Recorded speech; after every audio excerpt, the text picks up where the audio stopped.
এখনকার অত্যাধুনিক রান্নার ভিড়ে আমরা সেই মা ঠাকুমাদের হাতের পুরনো রান্নাগুলো প্রায় ভুলে গেছি বললেই চলে।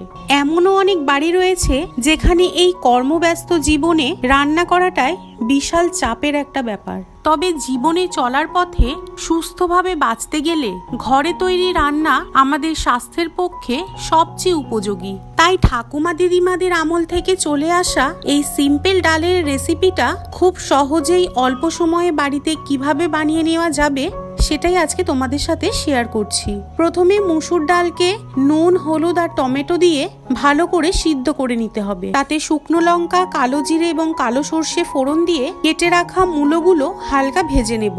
মূলো একটু ভাজা হলে তাতে দিয়ে দেবো গ্রেট করে রাখা আদা।